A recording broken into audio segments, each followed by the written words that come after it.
Hello viewers, CP get 2026కి సంబంధించినటువంటి online applications ఈరోజు evening 15th మే 2026న అవైలబుల్గా 5 PM అవైలబుల్గా ఉంటుంది అని వెబ్సైట్లో చూపిస్తుంది. మేబీ మీరు ఈ యొక్క వీడియో చూసే టైంకి అప్లికేషన్స్ ఓపెన్ అయ్యి ఉండొచ్చు.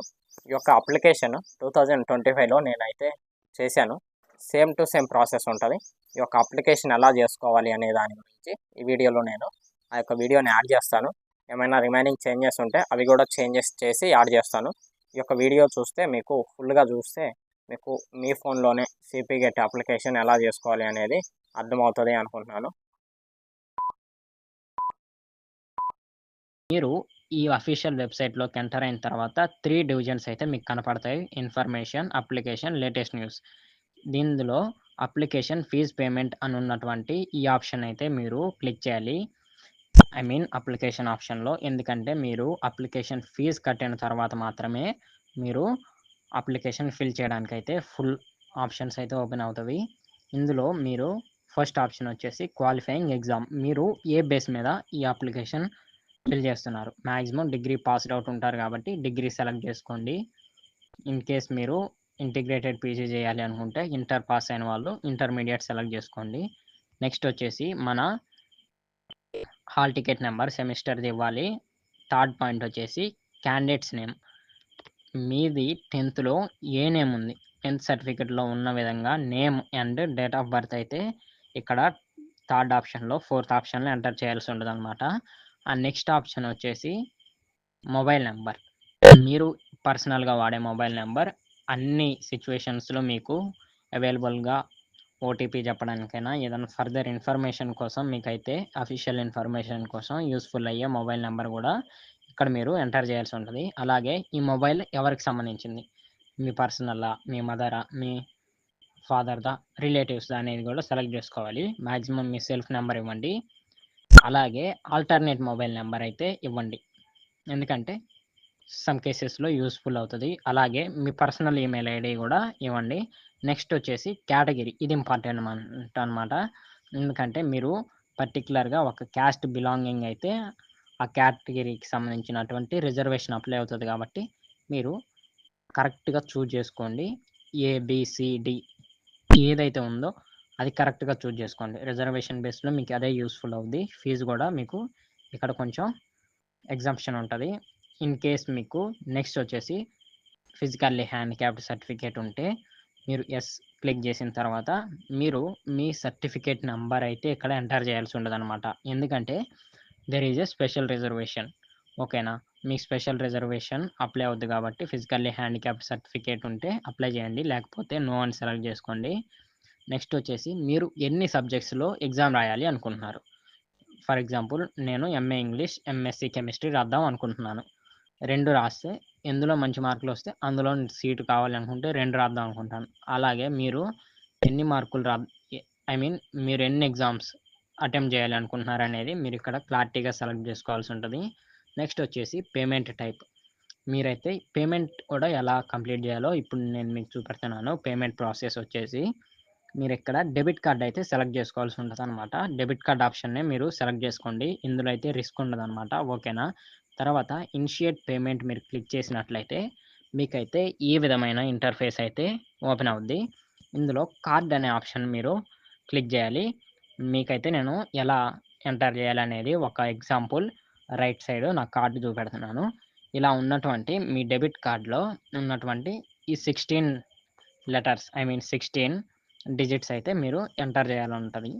మీ పర్సనల్గా యూజ్ చేసే డెబిట్ కార్డ్, మీ ఏటీఎం కార్డ్ నెంబర్ అయితే ఎంటర్ చేయాలి. అలాగే కార్డ్ ఎప్పుడు ఎక్స్పైర్ అవుతుంది అనేది కూడా మీరు ఇయర్ అండ్ మంత్ ఎంటర్ చేయాల్సి ఉంటుంది. నెక్స్ట్ ఇటు సైడ్ రైట్ సైడ్ సివివి.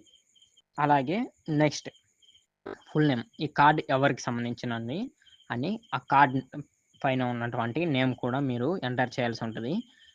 ఆ తర్వాత టిక్ కొట్టి ప్రొసీడ్ టు పే అనే ఆప్షన్ ఉన్నది కదా, ఇది మీరు క్లిక్ చేసినట్లయితే మీకు ఈ విధమైన ఇంటర్ఫేస్ వస్తుంది.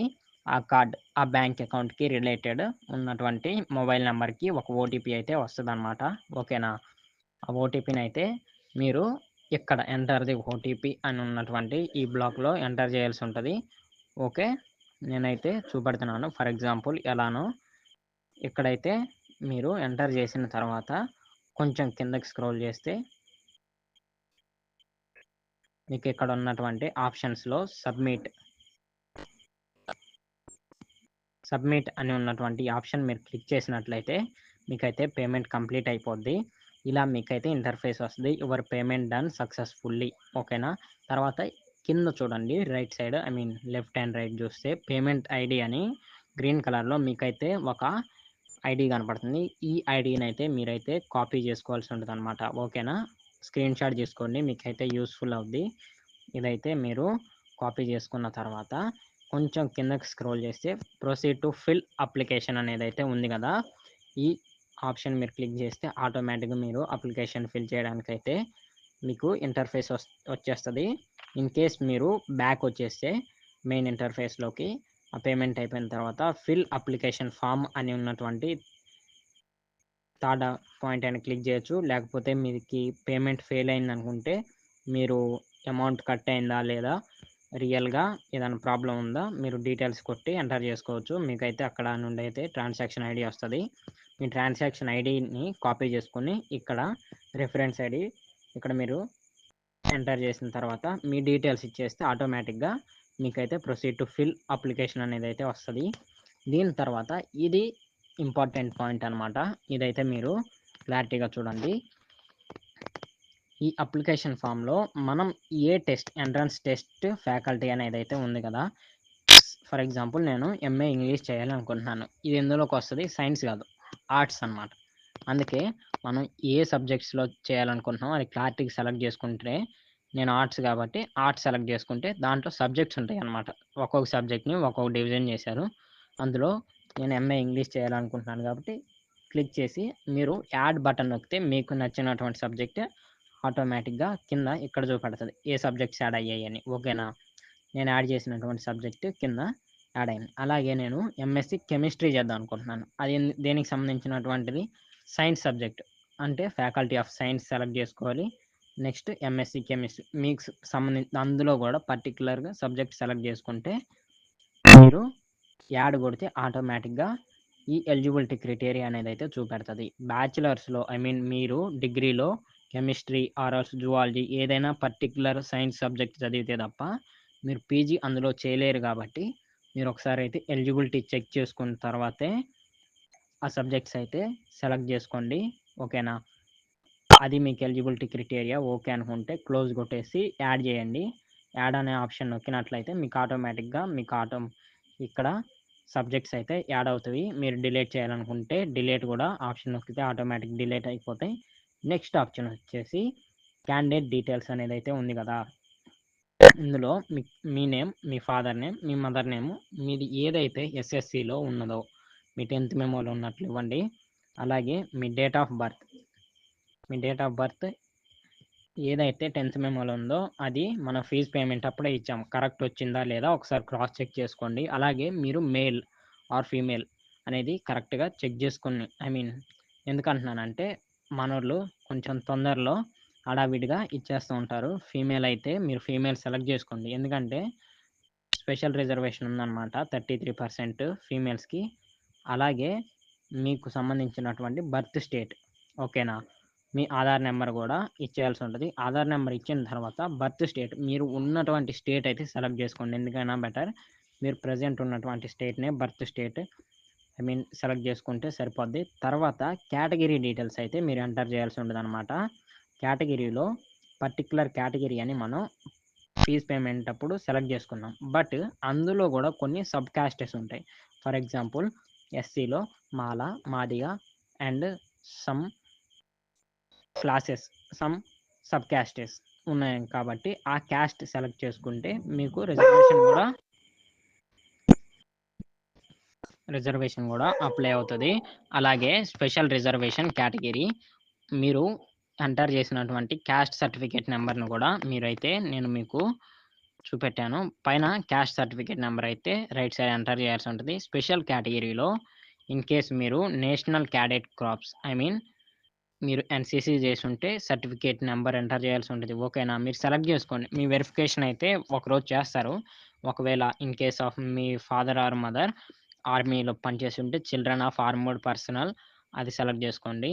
ఎందుకంటే మీకు స్పెషల్ రిజర్వేషన్ ఉంటది. అలాగే మీరు ఏ రీజియన్‌కి సంబంధించినటువంటి వాళ్ళు తెలంగాణనా, నాన్ లోకలా, ఎన్ఐక్యూనా అనేది కరెక్ట్‌గా సెలెక్ట్ చేసుకోండి. అదర్ దెన్ తెలంగాణ అయితే మీరైతే సెలెక్ట్ చేసుకోండి. స్పెషల్ రిజర్వేషన్ అప్లై అవుతది.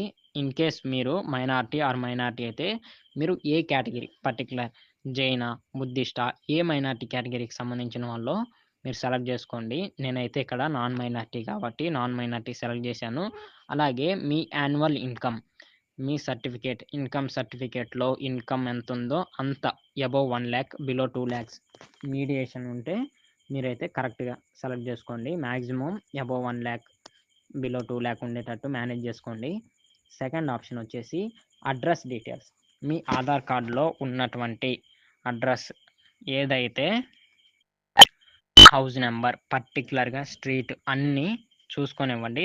థర్డ్ వచ్చేసి క్వాలిఫయింగ్ ఎగ్జామినేషన్. ఓకేనా? మీకైతే ఇక్కడ ఏ ప్రాబ్లమ్ ఉండదు. మీరు ప్రతి ఆప్షన్ క్లిక్ చేసిన వెంటనే మీకైతే కీబోర్డ్ ఓపెన్ అవుద్ది. మీరైతే చూసుకొనివ్వండి.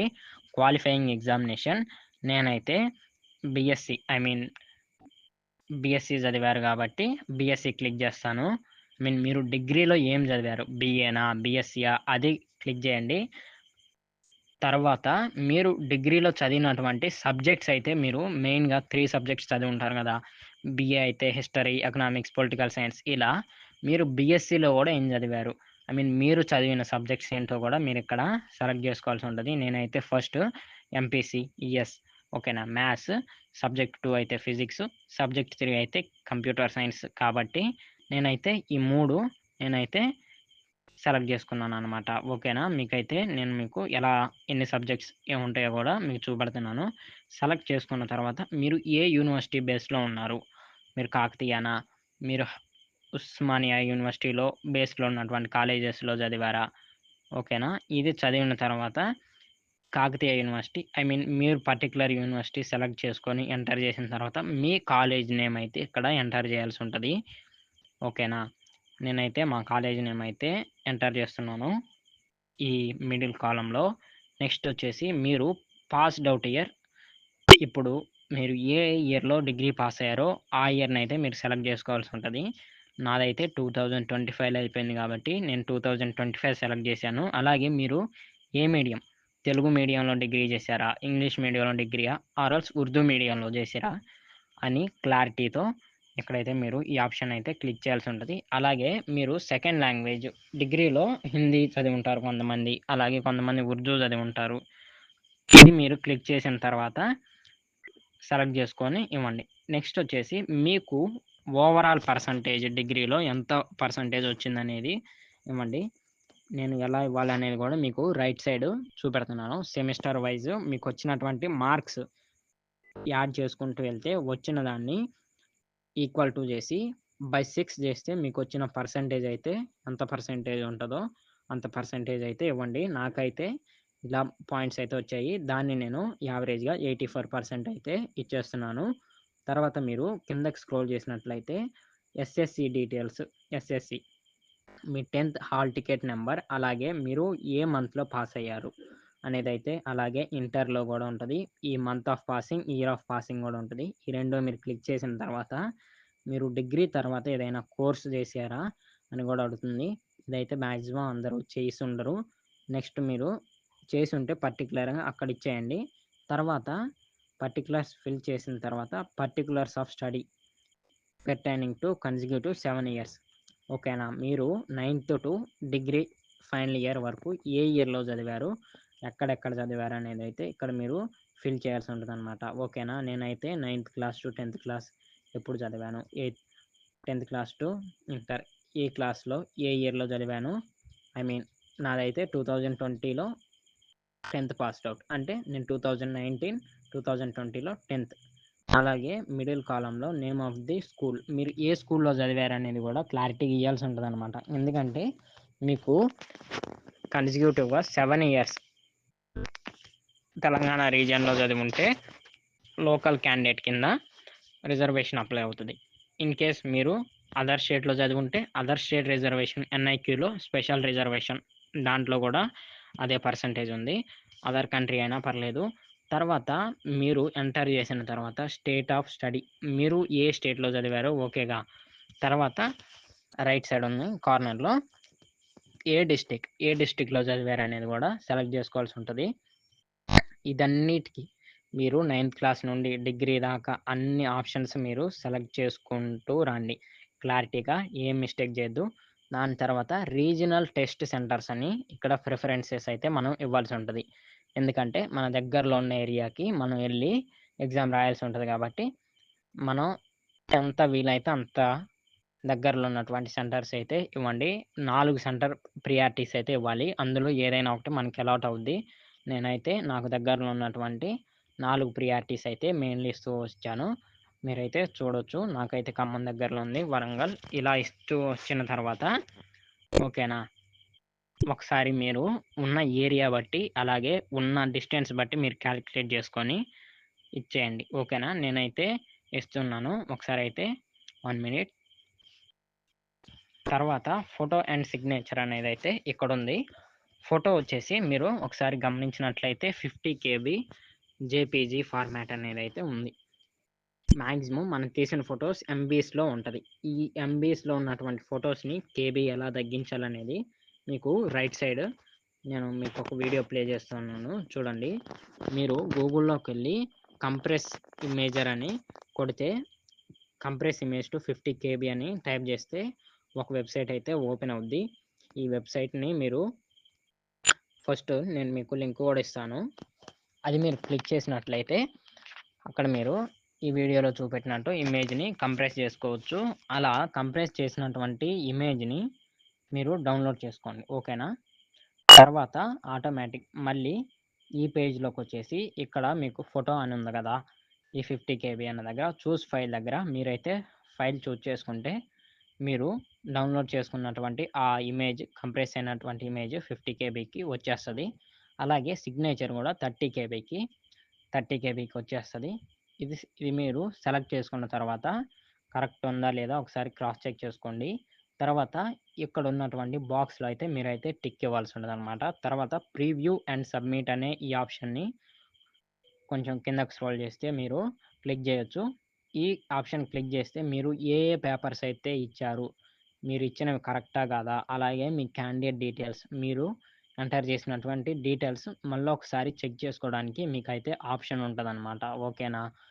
మీరు ఇది కొంచెం చూసుకొని చేయండి. క్యాండిడేట్ డీటెయిల్స్ అయితే అలాగే మీ స్టడీ డీటెయిల్స్, ఎందుకంటే ఇందులో రాంగ్ అయితే మళ్ళీ తర్వాత ఇబ్బంది ఉంటుంది. అలాగే కేటగిరీ డీటెయిల్స్, అలాగే మీకు ఏదైనా special reservation NCC CAP children of armed personal, అలాగే లోకలా నాన్ లోకల్ ఎన్ఐక్యూ కోటా ఏమన్నా అప్లై అవుద్దా, ఇన్కమ్ ఎంత అనేది మీరు కరెక్ట్గా చెక్ చేసుకోండి. అలాగే అడ్రస్ వెరిఫికేషన్, అడ్రస్ కూడా మీరైతే మీరు ఇచ్చినటువంటి అడ్రస్ కరెక్ట్ ఉందా లేదా ఒకసారి అయితే చెక్ చేసుకోండి. మీరు క్వాలిఫైయింగ్ ఎగ్జామినేషన్ మీరు చదివినటువంటి కాలేజ్ డీటెయిల్స్ కరెక్ట్ ఇచ్చారా లేదా సెలెక్ట్ చేసుకొని, అలాగే మీ హాల్ టికెట్ నెంబర్ అన్నీ కరెక్ట్ చేసుకున్న తర్వాత కొంచెం కిందకి స్క్రోల్ చేస్తే కన్ఫర్మ్ అండ్ ఫ్రీజ్ అని ఈ గ్రీన్ బటన్ అయితే మీకు కనపడుతుంది. ఈ ఆప్షన్ మీరు క్లిక్ చేసినట్లయితే ఇలా మీరు అప్లికేషన్ కన్ఫర్మ్డ్ సక్సెస్ఫుల్లీ అనేది అయితే వస్తుంది. ఇలా వచ్చిన తర్వాత మీకైతే ప్రింట్ అప్లికేషన్ అని ఉన్నటువంటి ఈ బటన్ మీరు క్లిక్ చేస్తే మీకు అప్లికేషన్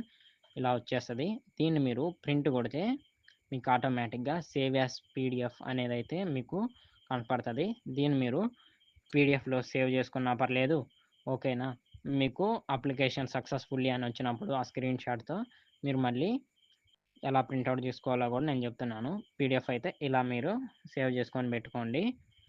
ఒకవేళ ఈ అప్లికేషన్ ఫార్మాట్లో ఏదైనా ఇబ్బంది ఉంటే నాకు ఒకసారి మీ కామెంట్స్లో చెప్పండి. మీరు ఒకవేళ మీరు బ్యాక్ వెళ్ళిపోతే ప్రింట్ అప్లికేషన్ ఫామ్ అని ఉంది కదా, అందులో మీరు చేసినటువంటి పేమెంట్ రిఫరెన్స్ ఐడి ఇచ్చేయండి. అలాగే మీరు అప్లికేషన్ సక్సెస్ఫుల్లీ సబ్మిటెడ్ అని వాళ్ళ దగ్గర రిజిస్ట్రేషన్ నెంబర్ వస్తుంది. మీకు మెసేజ్లో కూడా వచ్చేస్తుంది, అది మెయిల్ కూడా వస్తుంది. అది ఇచ్చిన తర్వాత మీ హాల్ టికెట్ నెంబర్, మీ mobile number, date of birth ఇచ్చి గెట్ అప్లికేషన్ డీటెయిల్స్ అని క్లిక్ చేస్తే మీకు ఆటోమేటిక్‌గా మీరు ఇచ్చినటువంటి అప్లికేషన్ అయితే ఓపెన్ అవుద్ది. దాన్నైతే మీరు ప్రింటౌట్ చేసుకోవచ్చు.